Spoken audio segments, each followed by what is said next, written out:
Here is a question that has been sitting in the back of my head since I first watched Game of Thrones.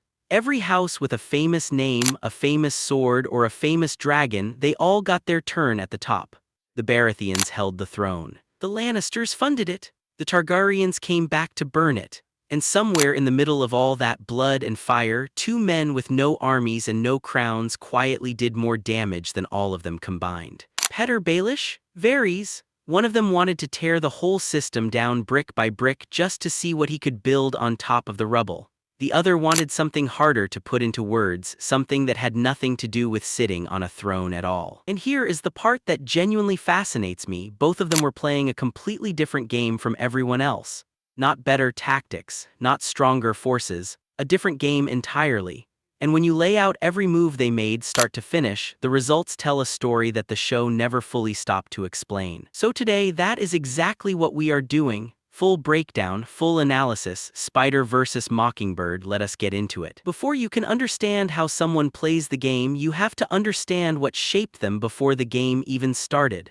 Petyr Baelish did not come from power. His great-grandfather was a hired sword who crossed the narrow sea for work. By the time the bloodline reached Petyr, the family held a title, but titles without land or gold are just words. The Fingers, that tiny strip of rocky coastline they called home, was essentially nothing. But one friendship changed everything. Petyr's father served alongside Hoster Tully in a war, and that connection bought young Petyr something no amount of coin could purchase in Westeros. Access. He was sent to Riverrun as a ward, which sounds like a privilege, and it was.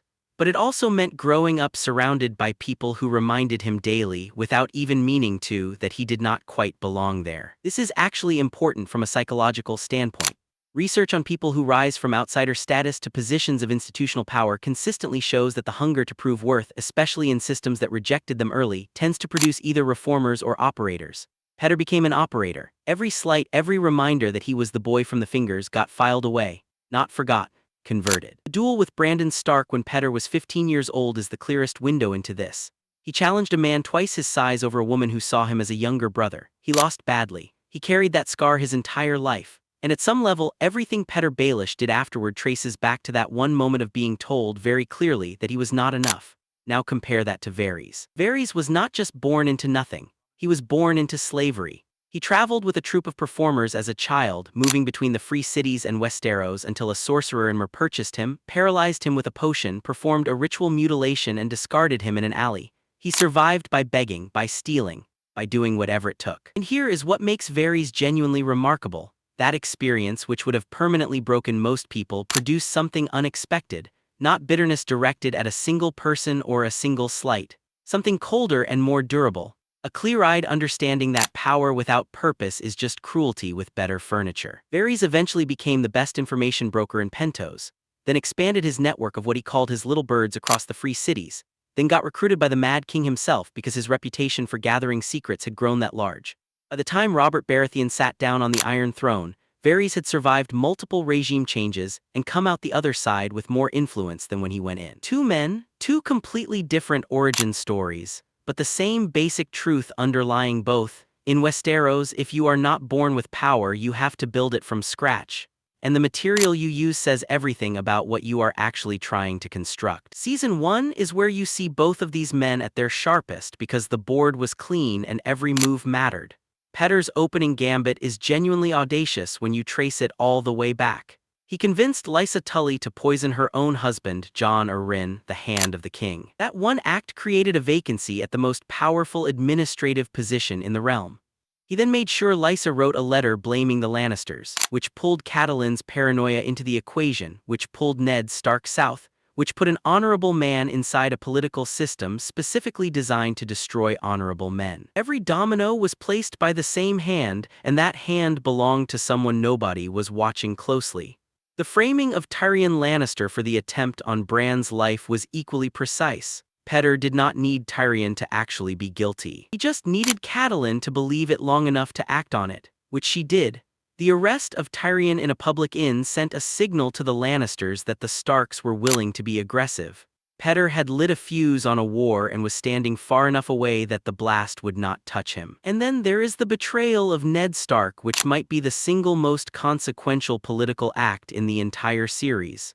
When Ned finally put all the pieces together about Joffrey's parentage, he had two options for how to handle it. Petyr gave him a third option that sounded reasonable: let Joffrey take the throne, rule from behind it, keep the peace.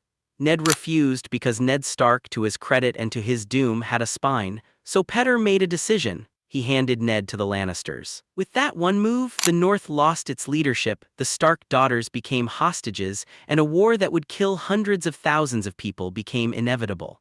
And Petyr walked away from all of it looking like a loyal servant of the crown. Now here is what Varys was doing during this same stretch of time. Varys had known for years that the Targaryens were the safer long-term bet for the realm. He had been quietly maintaining connections across the Narrow Sea, specifically with Illyrio Mopatis and Pentos, who was housing viceroys and deaneries and feeding them while they figured out their next move. The dragon's eggs that hatched into Drogon, Regal, and Viserion were a wedding gift arranged through that same network. But here is the complication. Robert Baratheon wanted Daenerys dead, and Varys was Robert's spymaster, so he had to thread a needle that most people would not even see. He arranged the poisoned wine attempt as a show of loyalty to Robert. Then he tipped off Jorah Mormont, who was already his spy embedded in Daenerys' camp, about the exact nature of the threat. Daenerys survived. Robert's bloodlust was technically satisfied. Varys kept his cover in King's Landing. That is not luck, that is architecture. When Ned got thrown in the Black Cells, Varys visited him and tried to engineer a confession. His calculation was simple: a live Ned Stark who publicly submitted to Joffrey was useful. A dead Ned Stark would unify the North and shatter the realm. He was right. Joffrey executed Ned anyway, and the War of the Five Kings began almost immediately. So who was playing better at this stage? Petyr was getting results. Varys was preventing disasters. Both of those things matter, but they are not the same thing. Building a fire is not the same as stopping one. By the second and third seasons, Petyr and Varys were no longer just playing the general game of Westeros. They were playing each other. Petyr had leveraged his position as Master of Coin into a promise from Tyrion: deliver the Tyrell Alliance and earn the title Lord of Harrenhal. He traveled to the Stormlands, played all sides, planted seeds with Margaery Tyrell about her future, lied to Catelyn about Arya's whereabouts, and came back with the single political alliance that saved King's Landing during the Battle of the Blackwater. Stannis' fleet should have taken the city. The Tyrells arriving changed the math entirely. Petyr walked away from that sequence with a major title, real land, and real revenue. For someone who started with a few rocky acres and a nickname meant to humiliate him, that is an extraordinary climb. Meanwhile, Varys was doing something that looked quieter but was structurally more interesting. He had recruited one of Petyr's own employees, a woman named Rose, into his intelligence network. And through Rose, he found out that Petyr was planning to take Sansa Stark with him when he eventually left King's Landing. This matters because of a detail that gets overlooked. With Robb Stark fighting a war Bran and Rickon believed dead in the north and Arya missing, Sansa was technically the heir to Winterfell. Whoever married Sansa had a legitimate claim to the north. Petyr understood this, and Varys understood that Petyr understood it. So Varys went to Olenna Tyrell and suggested that Loras should marry Sansa instead.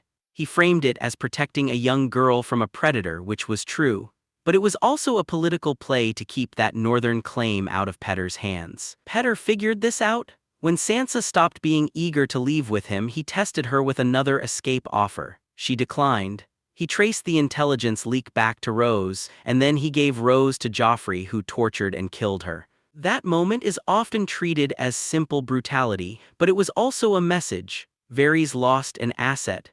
Petyr demonstrated that he was willing to cross lines that Varys was not. The Tyrion marriage to Sansa was the Lannister response to the whole mess which both sides had partially caused and neither fully controlled.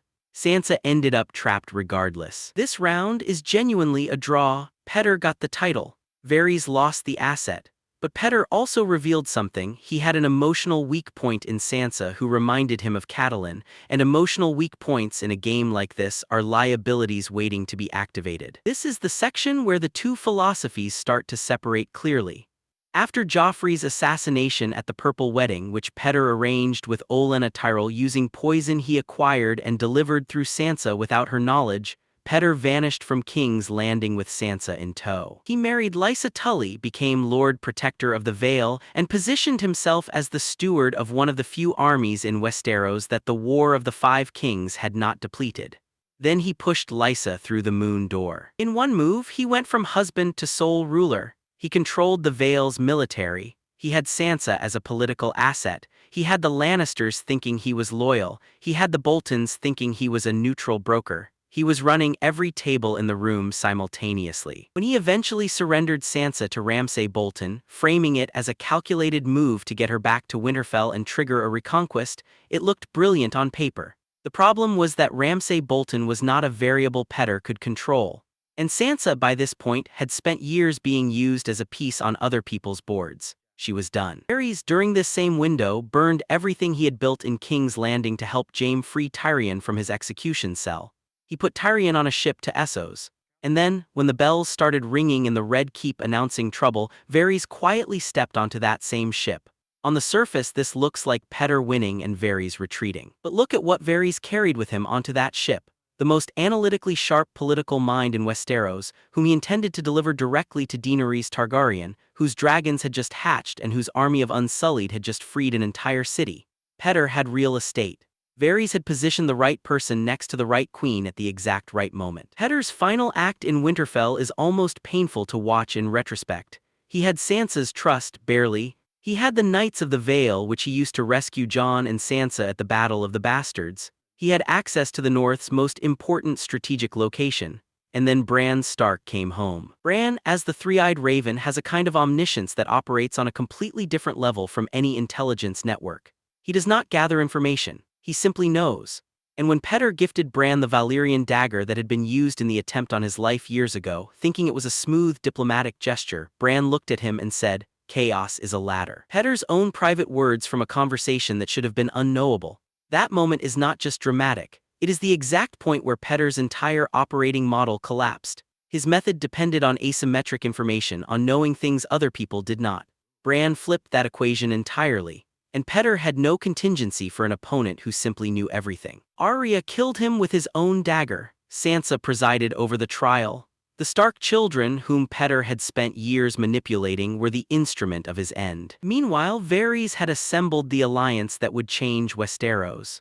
The Tyrell army, the Dornish fleet, 3 dragons, the Dothraki, the Unsullied. He delivered all of it to Daenerys, and when she sailed toward Westeros, he was on the flagship. His death came because he did exactly what Daenerys had asked him to do if he ever saw her becoming dangerous. He warned people.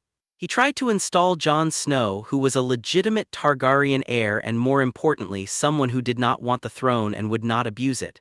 Tyrion reported him. Daenerys burned him. And Daenerys subsequently burned King's Landing. Varys was right about Daenerys, about Jon, about what would happen. He died before he could see it, but everything he feared came true, and everything he worked toward eventually produced the outcome he had always aimed for. Bran Stark sat on the Iron Throne. Jon went north. The dynasty of unchecked power, which had been the entire problem Varys had spent his life trying to solve, ended. Petyr died begging for his life in a courtyard, his schemes exposed, his ladder tipped over by the very people he had spent the most time underestimating. Varys died facing a dragon, saying he hoped he was wrong. He was not wrong. That is actually the final answer here. Petyr played a faster game and got further faster. He accumulated titles, armies, and assets at a pace that is genuinely impressive, but his game required him to be the smartest person in every room every single time. The moment someone matched his information advantage, it was over. Varys played a slower game aimed at a larger target. He did not want a title. He wanted a specific kind of world. And while his queen turned out to be the wrong choice, the system he built around her, the alliances, the advisors, the strategic positioning, produced the correct result anyway. One man built a ladder, the other built a world. The spider wins.